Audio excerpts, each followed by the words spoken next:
Assalamualaikum warahmatullahi wabarakatuh. Jumpa lagi dalam kuliah materi pemrograman berorientasi objek. Kali ini kita akan membahas tentang konsep dasar pemrograman berorientasi objek. Untuk memahami konsep dasar pemrograman berorientasi objek, maka ada beberapa hal yang akan kita bahas. Yang pertama adalah tentang pengenalan kelas objek dan paket, kemudian penerapan enkapsulasi dan instansiasi objek, kemudian membahas tentang getter dan setter, selanjutnya konstruktor dan destruktor, kemudian ada konsep pewarisan atau inheritance, kemudian ada polimorfisme, kemudian konsep abstrak, kelas abstrak, dan interface. Nah, kita akan membagi pembahasan ini menjadi beberapa video. Pada video yang pertama ini, kita akan membahas tentang pengenalan kelas, objek, dan paket. Baik, kita mulai. Yang pertama adalah tentang istilah kelas dan objek.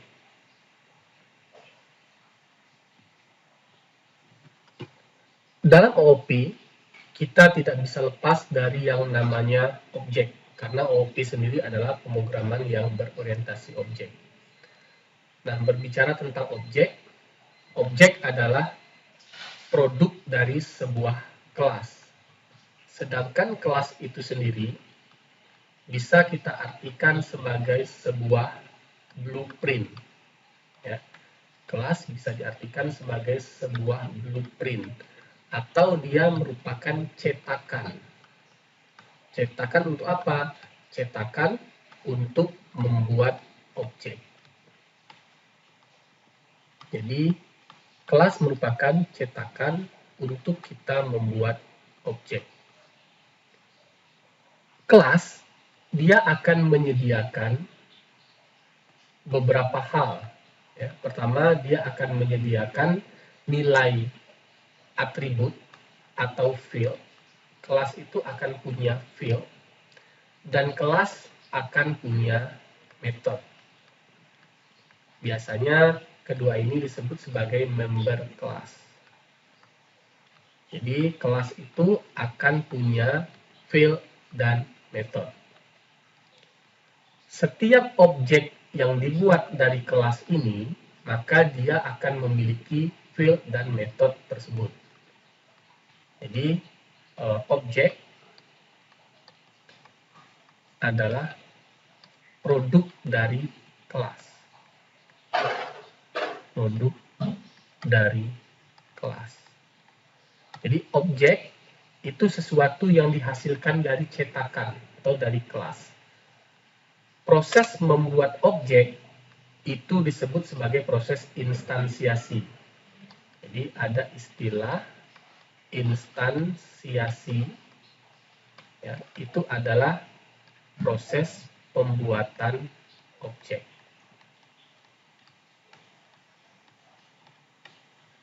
Jadi kesimpulannya, kelas itu adalah blueprint atau cetakan untuk membuat objek, sedangkan objek itu merupakan produk yang dihasilkan dari sebuah kelas. Proses pembuatan objek itu disebut sebagai instansiasi. Setiap kelas itu akan memiliki yang namanya field dan method. Ya. Field adalah sesuatu yang menyimpan nilai atau keadaan suatu objek, kemudian metode adalah behavior atau tindakan apa yang bisa dilakukan oleh objek nantinya. Ya, jadi ada dua hal ini yang dimiliki oleh sebuah kelas. Nah, lalu bagaimana contoh implementasinya antara kelas dan objek ini?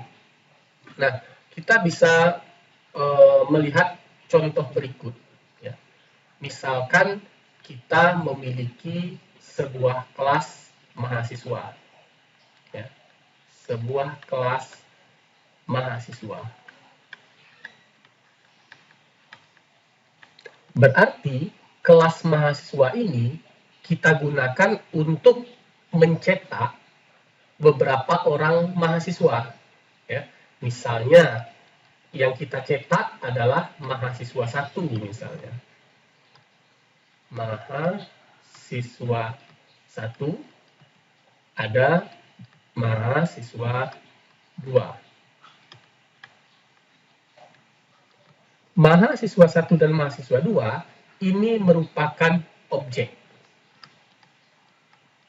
Karena dia berasal dari kelas, sesuatu yang dibuat dari kelas. Jadi, satu kelas itu bisa memiliki banyak objek. Kita bisa membuat banyak objek dari sebuah kelas, karena kelas ini prinsipnya adalah cetakan. Ya. Jadi, kita bisa membuat objek mahasiswa 1, bisa membuat objek mahasiswa 2. Nah, kita tahu bahwa seorang mahasiswa itu punya ciri ya, yang membedakan atau memiliki keadaan yang dapat membedakan antara dia dengan mahasiswa lainnya. Keadaan yang dimiliki oleh mahasiswa tadi kita katakan sebagai field. Jadi mahasiswa tadi punya field. Fieldnya itu bisa berupa NIM, ya, bisa berupa nomor induk mahasiswa, ataupun ya, dia bisa berupa NIM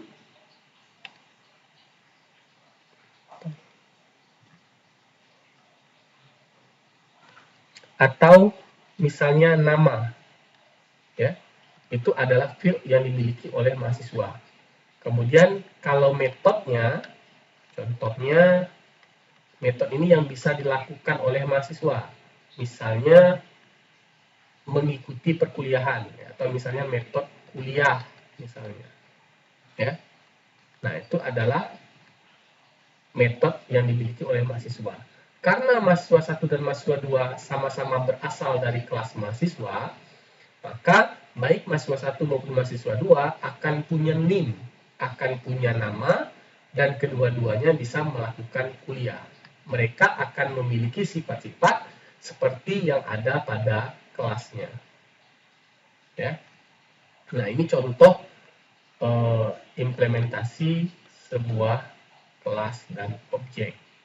Ya. Nah, lalu bagaimana kalau kita hubungkan dengan pemrograman OOP? Bagaimana cara kita membuat kelas? Kemudian bagaimana cara kita membuat objek dalam OOP? Nah, kita akan coba implementasikan dalam bentuk bahasa pemrograman Java. Di sini kita menggunakan NetBeans sebagai IDE-nya. Ya. Kita akan coba implementasikan kelas mahasiswa ini menjadi sebuah kode program Java. Oke. Pertama, kita create project. Kemudian kita pilih Java Web-End, kemudian Java Application. Kita next. Kemudian kita misalkan kita akan membuat contoh, ya. Nama projectnya adalah contoh kelas, gitu ya. Nama projectnya adalah contoh kelas. Create main class-nya nggak usah kita centang, kemudian finish. Nah, kita membuat sebuah project dengan nama contoh kelas. Kemudian di dalam project contoh kelas ini kita tambahkan satu paket. Misalnya nama paketnya adalah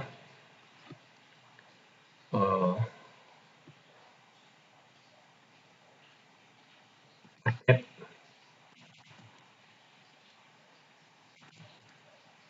1, ya. Misalnya nama paketnya adalah paket 1. Kita simpan. Nah, kemudian di dalam paket 1 kita akan membuat sebuah kelas Java, ya. Kita klik kanan, new, kemudian kita buat Java class. Nah, sesuai dengan yang kita ingin buat tadi, nama kelas yang akan kita buat adalah kelas mahasiswa. Maka di sini kita create sebuah kelas dengan nama mahasiswa. Finish. Maka di dalam project Java, yang lambang kopi ini berarti dia project, nama projectnya adalah contoh kelas. Dalam project Java ini ada sebuah paket dengan nama paket 1. Paket itu identik dengan folder. Ya. Jadi dalam project kita ada sebuah folder dengan nama paket 1. Dalam folder tersebut ada sebuah file kelas Java dengan nama mahasiswa.java. Nah, ini isi dari mahasiswa.java. Kalau kita lihat, pertama ada paket 1, artinya kelas mahasiswa ini berada di dalam folder paket 1, ya, sesuai dengan yang ada di sebelah kiri. Kemudian nama kelasnya adalah mahasiswa. Perhatikan cara membuat kelas. Pertama ada public. Public ini merupakan access modifier, ya. Dia menggunakan access modifier public. Kemudian ada keyword kelas diikuti dengan nama kelasnya. Nama kelas itu biasanya diawali dengan huruf besar untuk setiap awal kata. Jadi ini mahasiswa, M-nya huruf besar. Oke, kita sudah punya sebuah kelas mahasiswa. Ini adalah cetakan untuk membuat mahasiswa. Kemudian dari kelas mahasiswa, kita akan membuat atribut atau field. Mahasiswa tadi punya field name dan nama. Ya, setiap mahasiswa akan punya name dan nama. Maka agar mahasiswa yang kita cetak nantinya punya name dan nama, kita tambahkan sebagai atribut. Jadi di sini kita menambahkan field untuk kelas mahasiswa. Ya, jadi kita menambahkan field di sini. Field yang kita tambahkan adalah field name. Name itu kita simpan saja misalnya ke dalam format string. Ya. Jadi kita tuliskan string name. Ya. Kemudian kita punya satu lagi string nama. Ya. Nah, baik name maupun nama ini kita katakan sebagai field. Ya. Nah, di dalam Java field itu nanti akan ada dua macam. Ya. Ada yang namanya instant field, ya. Ada yang namanya static field. Jadi kalau kita berbicara field di Java,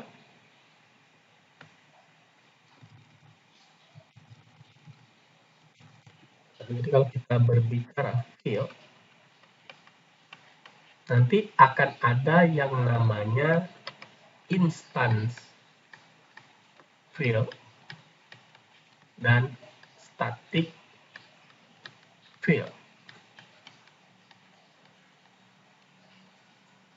Ya. Field ini, ya, baik instance field maupun static field, field itu dituliskan atau dideklarasikan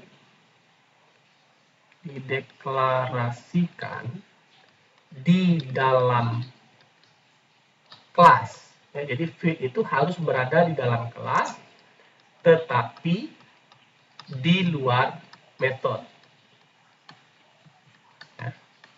Tapi dia mesti di luar metode. Nah, kita kembali ke sini.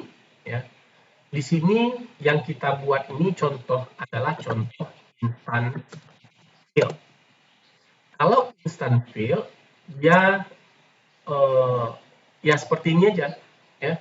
Nanti kalau static field, dia ada keyword static. Jadi kalau misalnya kita buat di sini static, ya, maka dia akan menjadi static field.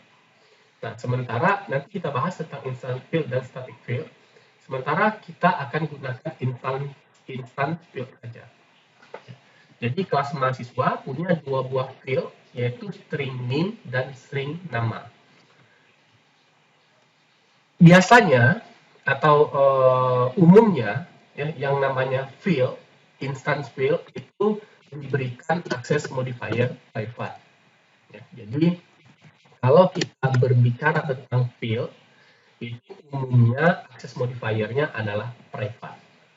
Jadi untuk membuat instance field, sintaksnya adalah private, kemudian tipe datanya apa, kemudian diikuti dengan nama fieldnya. Oke, sampai di sini kita sudah membuat dua buah instance field. Kemudian Misalkan kita ingin membuat sebuah metode, ya. Nama metodenya adalah metode misalnya cetak info mahasiswa. Maka tadi kita belum berbicara metode di sini, ya. Misalkan dia punya punya metode kuliah, ya. Atau kita bisa tambahkan satu metode lagi di sini, ya. Misalnya nama metodenya adalah cetak info, gitu ya. Nama metodenya adalah cetak info. Nah, kita akan buat metode cetak info di sini, ya. Misal caranya, ya, deklarasi metode seperti biasa. Kalau metode dia pakai akses modifiernya public, ya. Public void, misalnya karena tidak mengembalikan nilai, cetak info, ya, kemudian buka kurung kawal, tutup kurung. Nah, di sini kita akan menampilkan informasi tentang NIM dan nama mahasiswa. Jadi kita cetak di layar, ya, kemudian kita cetak NIM 2 plus NIM, kemudian nama 2, kemudian plus nama. Kita akan mencetak NIM dan nama di layar. Nah, ini contoh bagaimana sebuah kelas itu dibuat, ya. Jadi ada kelas mahasiswa, ya, kemudian kelas mahasiswa ini berada dalam paket 1 namanya, kemudian dia punya field, instance field NIM dan nama, kemudian dia punya metode, sebuah metode namanya cetak info, ya. Ingat, kalau buat field itu umumnya standarnya itu kita menggunakan modifier private, ya. Sedangkan kalau metode biasanya menggunakan modifier public, tapi tidak mesti, ya, tergantung kondisi. Tapi umumnya biasanya seperti ini, ya. Oke, sekarang kita sudah punya sebuah kelas. Nah, sekarang kita pengen buat objeknya, ya. Kita pengen buat objeknya. Nah, untuk mencoba membuat objek, kita akan tambahkan sebuah kelas baru. Masih di dalam paket 1, kita tambahkan sebuah kelas baru. Misalnya nama kelasnya adalah main class, ya. Nama kelasnya adalah main. Kita namakan kelas main karena nanti di dalamnya ada metode main. Metode main itu adalah metode yang pertama kali dijalankan ketika aplikasi itu kita run, ya. Aplikasi atau project kita run, maka instruksi atau statement yang ada dalam metode main itulah yang akan dijalankan pertama kali. Oke, di sini kita sudah punya sebuah kelas main, ya. Kelas main ini akan mengimplementasikan kelas mahasiswa nantinya, ya. Jadi kelas main ini di dalamnya ada metode utama, ya, atau metode main. Bisa kita ketik SVN kemudian tag. Nah, di dalam kelas main sudah terdapat sebuah metode main. Artinya nanti program akan jalan dari sini, ya. Di dalam metode main, kita akan membuat 2 buah objek mahasiswa. Ada objek mahasiswa 1, ya. Kita akan instansiasi objek mahasiswa 1 dan mahasiswa 2.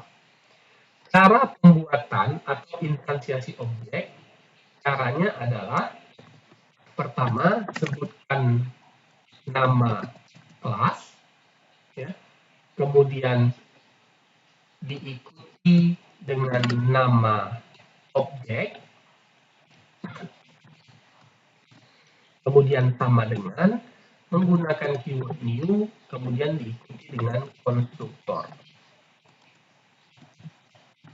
Ya. Nah, itu sintaksnya. Berarti kalau kita mau buat objek mahasiswa 1 dan mahasiswa 2, karena ini berasal dari kelas mahasiswa, maka nama kelasnya adalah mahasiswa. Ya. Kemudian spasi, nama objeknya MHS1, kemudian sama dengan new konstruktor. Konstruktor yang standar, ya, kalau konstruktor paling standar itu adalah nama kelasnya adalah mahasiswa diikuti buka kurung tutup kurung. Ini adalah bentuk konstruktor yang standar, ya, tanpa parameter. Jadi kita membuat objek mahasiswa 1 dengan dari kelas mahasiswa dengan menggunakan konstruktor yang standar. Konstruktornya adalah mahasiswa. Nah, dengan demikian sudah terbentuk objek pertama dengan nama mahasiswa 1. Kita bisa bentuk objek berikutnya, ya, dengan membuat mahasiswa 2 sama dengan new mahasiswa. Ya. Nah, sampai di sini berarti kita sudah berhasil membuat sebuah kelas atau cetakan untuk mahasiswa, dan kita sudah berhasil membuat objek dari cetakan tersebut atau dari kelas mahasiswa tersebut. Nah, berikutnya, bagaimana kalau kita ingin menampilkan, ya, atau kita ingin memberikan nilai terhadap masing-masing objek. Ya, tadi dikatakan bahwa kelas mahasiswa itu punya instance field, NIM, dan nama. Instance field adalah field atau atribut yang dimiliki oleh kelas, di mana objek akan menyimpan nilai dari atribut itu secara terpisah atau masing-masing. Ya, sebagai contoh, mahasiswa 1 akan memiliki NIM yang nilainya akan berbeda dari NIM yang dimiliki mahasiswa 2. Ya, artinya masing-masing menyimpan nilai NIM sendiri-sendiri. Setiap objek akan menyimpan nilai field-nya masing-masing. Ya. Jadi nilai field itu disimpan secara terpisah oleh masing-masing objek. Itu dikatakan sebagai instance field. Ya. Nah, kita akan coba memberikan nilai NIM untuk mahasiswa 1 dan mahasiswa 2. Ya. Nah, di sini kita bisa mengakses atribut yang ada pada sebuah kelas dengan cara mengetikkan mhs1.nim. Ya, artinya kita ingin mengakses nilai NIM yang ada pada mahasiswa 1. Ya, misalnya NIM-nya adalah F1 E1 misalnya 2101. Nah, di sini kebetulan NIM-nya belum bisa kita akses dari kelas yang berbeda karena kita ingin mengakses NIM dari kelas main, sementara NIM itu adanya di kelas mahasiswa. Ya. Kita tidak bisa mengaksesnya secara langsung karena di sini dia diberikan akses modifier private. Untuk memungkinkan akses secara langsung, kita coba ganti ini menjadi public terlebih dahulu. Ya. Ini juga public. Nah, sehingga kita bisa mengubah NIM dari kelas yang berbeda. Jadi kita dari kelas main mau akses NIM yang berasal dari kelas mahasiswa. Ya, jadi tinggal kita buat mahasiswa 1.nim sekian.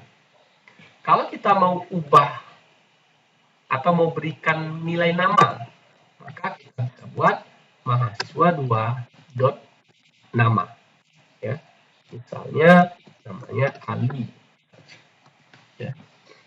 Nah, maka kita sudah membuat objek MHS1 dan kita sudah set nilai NIM-nya. Nilai NIM-nya adalah F1 E121001, kemudian namanya adalah Ali. Nah, nanti untuk mahasiswa 2 caranya sama. Kita tinggal buat MHS sorry ini MHS1 ya. Kalau mahasiswa 2 berarti MHS2.nim dengan MHS2.nama. Oke, sekarang kita sudah set atribut nim dan namanya. Sekarang kita coba akses metodenya. Tadi kelas mahasiswa punya metode cetak info. Kita mau akses metode ini. Caranya sama seperti akses field. Kita sebutkan kelasnya mahasiswa 1 dot cetak info. Ya. Maka dia akan menjalankan isi daripada metode cetak info ini. Statement ini akan dijalankan. Sehingga nanti akan tampil di layar info tentang NIM dan nama dari mahasiswa 1. Ya. Nah ini kalau kita run, kita jalankan.